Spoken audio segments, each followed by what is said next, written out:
Hi, my name is Tom Brown. I'm a physician. I've co-authored USMLE Step 1 Secrets, and I'm an internist who mainly works as a hospitalist, and I'm very interested in academic student medical education. We're on the third edition of the book now. The first edition came out in 2004. I was actually still, I was a fourth-year medical student. And the second edition, I recruited, oh boy, I was finishing my residency at Dartmouth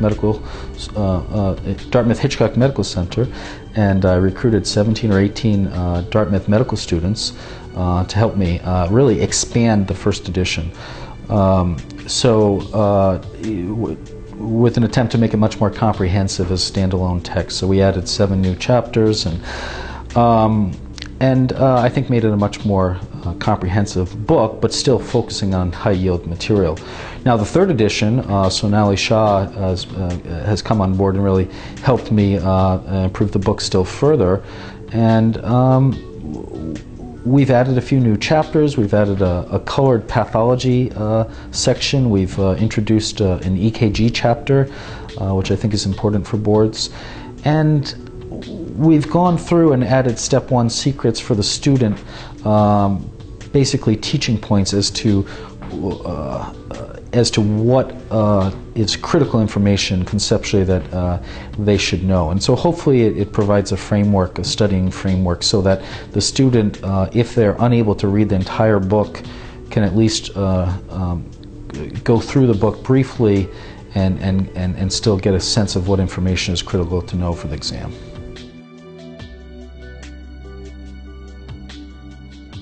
The approach of this book, from day one, I always wanted an approach that takes things from the patient's room and dissects it backwards.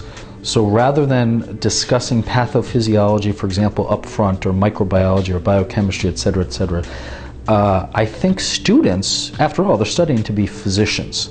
So really, the end goal is to have a patient describe a complaint and to figure out what's going on.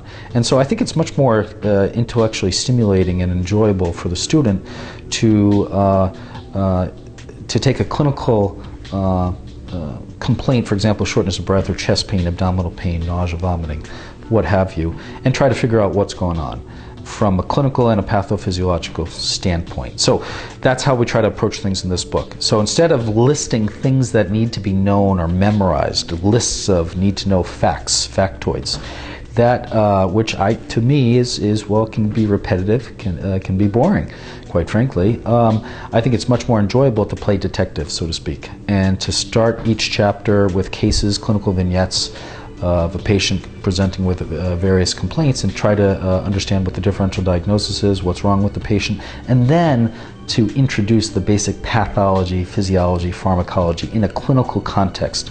And I think when you introduce the material in a clinical context, it sticks. It stays in the mind much better. So, to my knowledge, now I could be wrong, of course, I don't go to the medical bookstores on a frequent basis, but to my knowledge, there's not a similar book out there that approaches this volume of information that students need to know for the medical licensing exam in a similar way from a clinical context. So I think the thing that I, of course, like about this book is it's comprehensive, it's integrated, it integrates the various disciplines together in a clinical context, and I think that is its best selling point.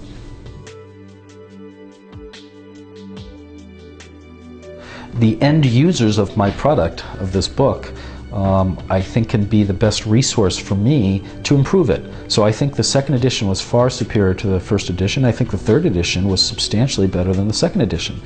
But I'm humble. The book can always improve, and that's my goal for the fourth and the fifth and subsequent editions. So I guess my request is for students out there, I would welcome your feedback, and by all means, please try to contact me via the publisher, and I'll be in touch in a very timely manner.